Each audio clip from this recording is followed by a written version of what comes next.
Olá, estamos iniciando o programa Realidades, Direitos Humanos e Cidadania, seu espaço privilegiado de críticas e debates sobre grandes temas sociais. Hoje a gente conversa sobre o tema desigualdades urbanas, sociais em tempos de Covid. E para isso nós convidamos o professor Jean Bitton, que é lá da Universidade Federal de Pernambuco, Departamento de Geografia. Seja bem-vindo, professor. Obrigado pelo convite. Ok. Eu gostaria de iniciar perguntando para você sobre esses debates e programas que estão rodando bastante agora, falando sobre a pós-pandemia e sobre a volta à normalidade, né? Muito mais do que ainda as discussões na própria pandemia, e a gente está ainda com um número de mais ou menos 4, 5 aviões lotados que caem no Brasil e morrem todas essas pessoas, né? De 4 a 5 aviões lotados aí de Covid. Como é que você vê essa movimentação em termos já, parece que se saiu da pandemia, mas os números são outros, não é? Eu acho que tem algo do pensamento mágico, né? Como todo mundo deseja, quer dizer, a população mais trabalhadora, mais pobre, etc., teve muita dificuldade de conviver com a pandemia, e é natural que ela também deseja muito, muito forte que essa pandemia acabe.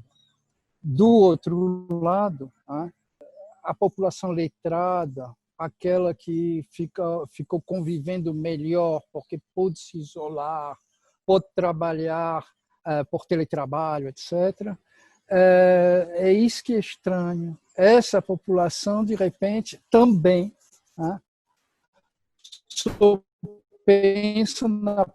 parece que só pensa na pós-pandemia, lotados, para entender que não sairemos tão rápido da pandemia, que precisa discutir ainda emergência, dificuldade, urgências dentro do contexto da pandemia. Essa tendência, o pensamento mágico, eu acho que tem também a ver com o fato de uma boa parte da população, os letrados, a população, vamos dizer, de classe média alta, ela não sabe, por exemplo, da intermitência da água. Na realidade, existe a intermitência da água em todo o Recife, mas quem mora em prédio não sabe porque tem poço, que é uma solução absurda.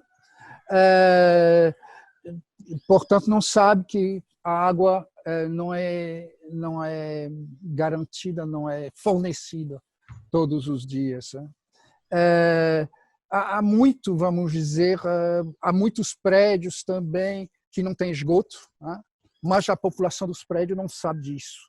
Quem sabe disso e quem convive diretamente com essa situação são as populações mais de bairros chamados de periferia, que estão espalhados tanto no centro como na periferia da cidade.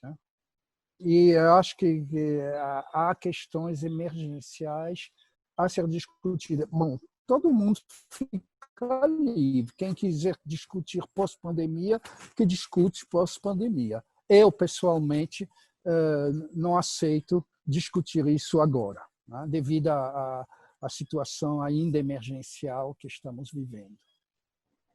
Professor Jean, e sobre essa questão da distribuição espacial da cidade, vocês que trabalham muito a questão urbana, da geografia, e a distribuição dos casos graves de Covid, o que essa relação revela, a distribuição espacial, como a cidade se organiza, a distribuição dos casos graves de Covid na cidade, revela sobre também o sistema de saúde, Você falou questão de saneamento, outras questões aí, mas aí o sistema de saúde, o que é revelado desse sistema, além da própria, claro, das incidências do Covid, Como é que você vê isso? Revelou, quer dizer, o estudo que a gente elaborou muito rapidamente, de forma muito, de uma certa forma simples, a partir dos poucos dados que se tinham, que era exatamente a Covid grave, o síndrome respiratório agudo grave, os casos, e revelou e os óbitos por essa mesma causa, e a letalidade, portanto, a taxa de letalidade. Aí revelou uma coisa muito cruel. Do ponto de vista dos casos, considerando a população por 100 mil habitantes, o conjunto dos bairros que tinha menos de 3% de comunidade de interesse social ou de assentamento precário na sua área, né? São os bairros, por exemplo, como Graças, Parnamirim, Derby, etc. Bom, nesses bairros havia mais casos registrados que nos bairros onde mais de 86% da área era coberta por comunidade de interesse social, ou áreas de interesse social, ou área precária, como você quiser chamar. Bom, portanto, havia mais casos. E era o contrário do ponto de vista da letalidade. Quando você passava para a letalidade, era exatamente ao contrário. Isto é, havia a letalidade nos bairros com maior número de casos, proporcionalmente à população, era bem menor, era a metade da letalidade dos bairros com muitos assentamentos precários. Resumindo, Bom, então, os bairros que têm mais condições e mais ricos têm mais casos e mais menos mortes, né? Tem exatamente. mais que ter cuidado. E os bairros com maior nível de pobreza têm menos casos. É engraçado, por que será isso, né? Mas tem mais letalidade. Mais Sim, mortes. aí eu posso lhe responder por que será isso.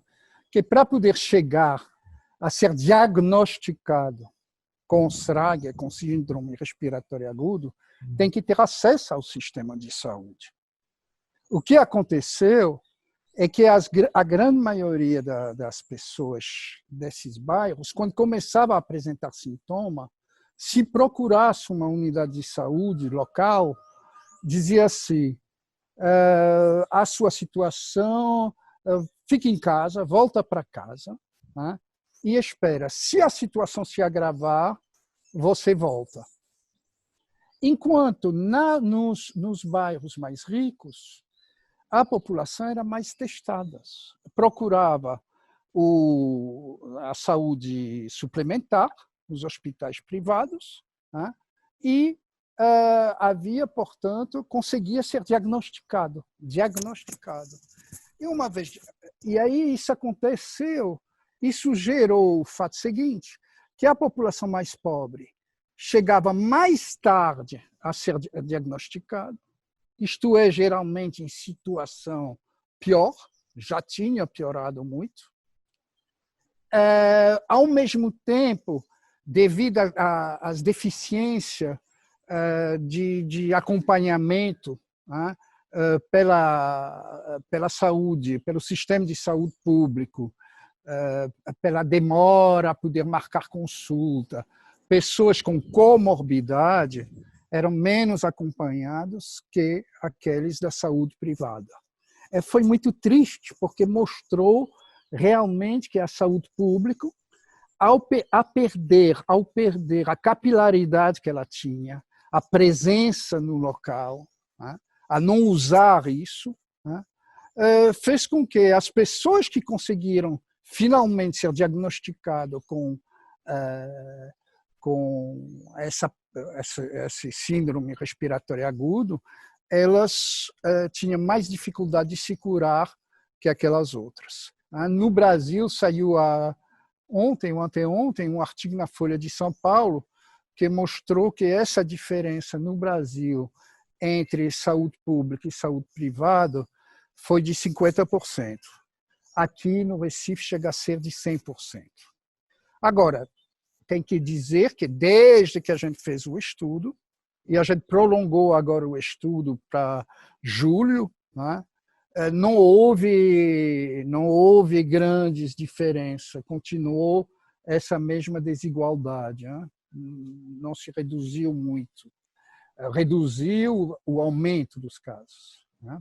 Portanto, continua, mas me parece, pelas informações que eu tenho, que há uma Secretaria de Saúde um pouco liberado, vamos dizer, da pressão sobre as UTI, está agora dando maior atenção a essas populações das periferias.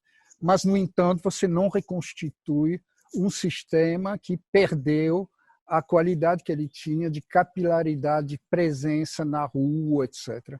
É bom ver que determinados coletivos foram trabalhando diretamente com as populações e, de fato, em algumas áreas, consegue ter um bom resultado. Você tem brigadas de voluntários de saúde para poder orientar, acompanhar as pessoas.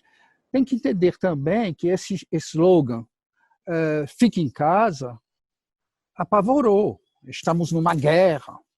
A guerra era da saúde, era do sistema de saúde, dos médicos, dos enfermeiros, dos auxiliares de enfermagem. Era da Secretaria de Saúde para colocar mais hospitais de campanha, hospitais UTI, unidade especializada. Mas, ao dizer às pessoas, vocês estão em guerra, você, de uma certa forma, cria um sentimento de medo que faz que as pessoas nem procuram a unidade de saúde, porque tem medo de se infectar lá. E aí isso acabou dando esse resultado. Na realidade,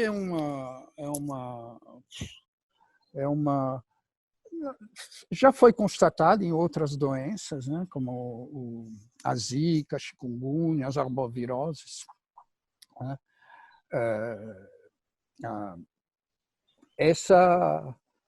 Esse traço social. Eu participei de um debate curioso, onde uma pergunta foi: mas você acha que a epidemia vai se prolongar por causa da desigualdade? Claro que não. Claro que não. O vírus, ele não escolhe, ele não tem intenção social, né? Mas o que há é que você, frente à continuidade da epidemia, você não tem os cuidados necessários para com a população mais pobre, vamos dizer.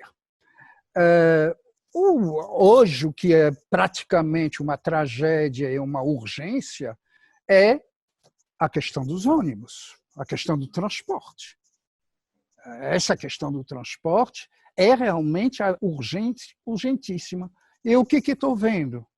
Debates sobre como o sistema de transporte vai poder se reconstituir pós-pandemia, como é que o sistema público de transporte... A questão não é essa agora. A questão é como fazer que as pessoas que vêm do Vasco da Gama,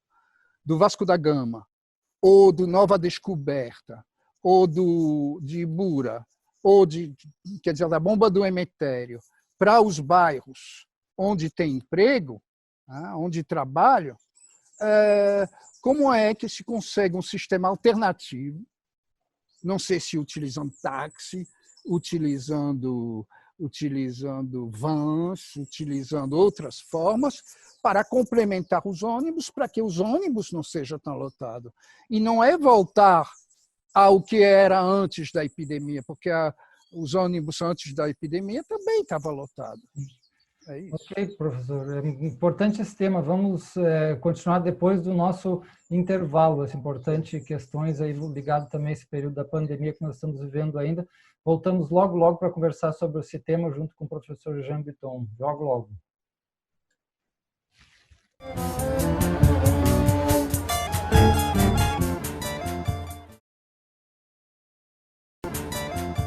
Estamos de volta com o programa Realidades, conversamos sobre desigualdades urbanas e sociais e a questão da Covid.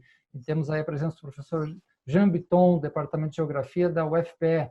Professor, você falava sobre a questão da convivência na cidade e falou a questão do transporte, que é uma dimensão de alto risco, né? Como é que está isso acontecendo isso em algumas cidades que você tem acompanhado? E você estava falando que deveria ter um melhor planejamento para essa mobilidade social. Como é isso?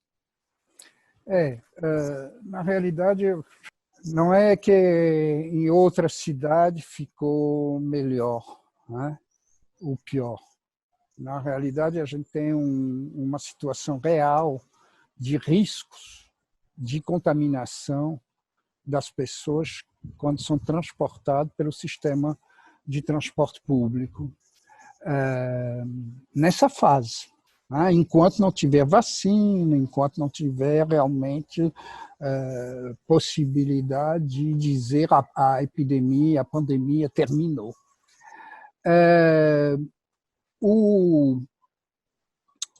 A questão, né, é interessante. Você vê que, por exemplo, a reabertura do comércio tem muita precaução que são tomadas pelos comerciantes. Eu não gosto dessa palavra do novo normal, né? Que é como aquela história de achatar a curva. Eu não sei o que isso significa, né?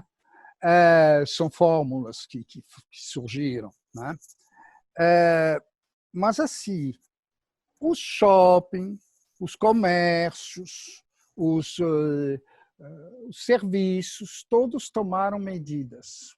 Bom, só que para chegar ao lugar do emprego, a pessoa pode enfrentar o fato de entrar num ônibus que está lotado. Mesmo tendo, quer dizer, isso é anterior à pandemia. Na hora do rush, na hora da ida para o trabalho e da volta do trabalho, sempre os ônibus ficaram lotados. Só que agora, essa lotação ela é perigosa. Né? Ela é perigosa. Aí pede-se ao motorista cuidar. Né? Muitas vezes já não tem mais o cobrador. O motorista, coitado, não tem como impedir as pessoas de subir. Né? Portanto, a questão, ao meu ver, e isso é um debate que a gente vai ter nas próximas semanas, e tem que ser urgente, tem que ser emergencial, eu não vejo muito saída através do próprio sistema de transporte por ônibus. Eu acho que tem que ter uma mobilização do movimento pro Pernambuco, das empresas, etc., para organizar frete de táxi, que fazem parte do sistema de transporte público de passageiros, de van, de autocarros, para, nas horas do pico, na hora de maior lotação, poder aliviar um pouco essa lotação. Né? Não é uma solução ideal, não existe solução ideal. Hoje você tem que pensar em soluções possíveis, né, para minorar a quantidade de pessoas que vão se contaminar, porque ainda a pandemia não está, quer dizer, a taxa de virulência, que é a questão de quantas pessoas se contaminam a partir de uma pessoa, um por um, abaixo de uma pessoa para uma pessoa contaminada, que permite dizer a pandemia acabou, ou está acabando. Né? E você vê os exemplos na Europa ou em outros países, onde há retomada de casos, né? Por causa disso. E aí me parece que, sobretudo para os ônibus que servem aquelas áreas onde a letalidade foi maior, teria que ter alguma mobilização específica. Né? Provisório, é uma situação provisória. Não é pensar como as empresas de transporte depois vão sobreviver, etc., etc. A sustentabilidade do sistema. Depois, após a pandemia, virá. E aí que vai ter que discutir questões muito profundas do modelo de transporte, do modelo de construção da cidade, do modelo de saneamento, etc., etc. Você falou essa questão, né, até do retorno da Covid em alguns lugares, em alguns outros lugares do mundo. A gente viu aqui mesmo no Brasil, por exemplo, shopping centers que abriram e já fecharam novamente, né? Alguns eu vi isso em Porto Alegre, outros lugares no sul, no sudeste.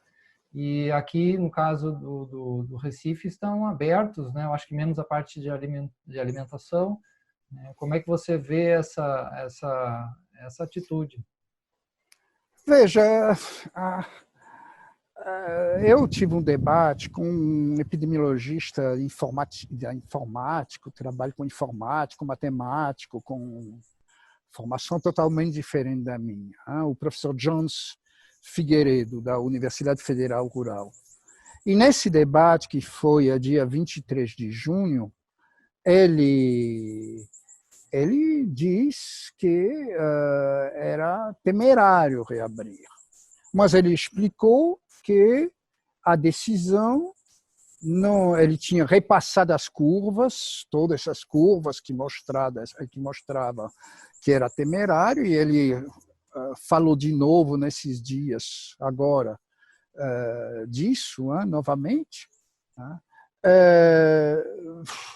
Só que ele, como eu achava que ele estava orientando o governo, que era um instituto oficial, tem todos os dados da Secretaria de Saúde, etc., que era um instituto que tinha muito convênio, vamos dizer. Eu achava que ele estava orientando o governo. E aí ele me disse, não, quem orienta o governo municipal, no caso municipal, era através de um contrato, o Porto Digital. Ele tinha encaminhado as curvas, mas que ele não tinha nenhuma ingerência nas decisões. E, de fato, o Porto Digital acabou, a convivência acabou sendo, mas como as empresas podem conviver com essa situação? Eu noto que há um esforço por parte, por exemplo, do shopping de ter medidas rigorosas. Portanto, é isso que eu estou dizendo. Claro que ninguém aguenta ficar tudo fechado. Bom, espero que não vai ter que fechar de novo. Agora, para isso, você tem que identificar as áreas de risco mesmo. E a área de risco hoje é o ônibus, é o transporte. Você pode ter um supermercado onde a caixa trabalha, toda protegida, etc, etc. Só que para ir e para voltar, ela está num ônibus lotado. Não dá, entendeu? Isso que é o problema. A gente tem que ter uma prática mais seletiva. E pessoalmente, com colegas, estamos agora trabalhando sobre essa questão do transporte. Identificamos quais são as linhas, temos contato com pessoas desses bairros para registrar do ponto de vista mais visual, mais de testemunho, mais qualitativo, a lotação, para realmente ver o que pode ser feito. Isso que eu acho. Certo, professor Jean Bitton. Sobre a situação da Secretaria de Saúde, como é que você viu a postura dela, os encargos que ela ficou nesse período da pandemia, né? E no tempo agora chamado de convivência, entre aspas, né? Como é que você viu esse papel e essa carga que sobrou para ela, né? Como que você vê? Eu tenho uma relação muito antiga com a geografia da saúde, né? Eu nunca estudei doença, porque eu não sou epidemiologista, mas sempre estudei políticas de saúde. E desde quando o SUS começou a se instalar, o Sistema Único de Saúde, com os agentes comunitários de saúde, com o sistema de saúde da família, etc. Bom, eu diria que para a Secretaria de Saúde era a guerra. Quer dizer, para os médicos, os enfermeiros e as enfermeiras, os auxiliares de enfermagem e as auxiliares de enfermagem, é de fato uma situação de guerra. Inclusive, muitos adoeceram. Muitos e muitas adoeceram. E é uma guerra, e nessa guerra, a preocupação central foi abrir leitos de UTI e hospitais de campanha. E Pernambuco foi o terceiro estado, depois de São Paulo e não me lembro o quê, que, em número absoluto, que abriu mais leito em relação ao que tinha de leito anterior. Portanto, o esforço foi grande, porque significa também mobilizar recursos humanos especializados. Não é qualquer um que vai poder trabalhar numa UTI, tanto do ponto de vista da enfermagem como do médico. Bom, aí isso fez com que a Secretaria de Saúde se descuidou dessa situação mais na base, na saúde primária. Não foram, quer dizer, ao dizer fique em casa, lava as mãos, etc., de modo uniforme, não levou em conta a diversidade das situações, a diversidade concreta das situações. Hoje é a tal de convivência. Na realidade, para a população, já era convivência, já deveria ter sido convivência. A população desses bairros ela é muito acostumada, por exemplo, a conviver com o mosquito da dengue, da zika, da chikungunya. E as donas de casa estão sempre cuidando dos locais onde se armazena a água. O problema é que ali não eram as donas de casa só que tinham que aprender a conviver. Eram os jovens, eram os homens. Como é que você não vai mais para o jogo de dominó, como você não vai mais com a turma jogar futebol, etc, etc. Bom, sem falar da questão crucial, evidentemente, do trabalho. Portanto, eu diria que, do ponto de vista da comunicação, não foi uma boa comunicação. E aí eu diria também que o que estranho é que Recife é uma das cidades do mundo que tem mais informações sobre as áreas precárias. Você, em 2014, a prefeitura, e foi publicado em 2016, está no site do plano diretor, publicou um atlas das infraestruturas públicas em comunidade de interesse social, com dados muito interessantes. E isso não foi mobilizado para trabalhar com essas comunidades. Lastimo isso, porque existia. Já se sabia, pela experiência internacional, que o Covid aqui chegou depois de outros países, que isso poderia acontecer e poderia ter se preparado. Agora, não é a Secretaria de Saúde sozinho que poderia fazer isso. Ok, professor. Infelizmente, o nosso tempo está esgotado. Muito importante esse assunto, Quem sabe vamos até continuar outro momento, Agradecemos muito a presença do professor Jean Bitton, conversando esse tema das desigualdades urbanas e sociais em tempos de Covid, E desejamos aí a todos muito cuidado nesse período ainda. Até a próxima. Evita os ônibus. Evita os ônibus. Obrigado, até a próxima.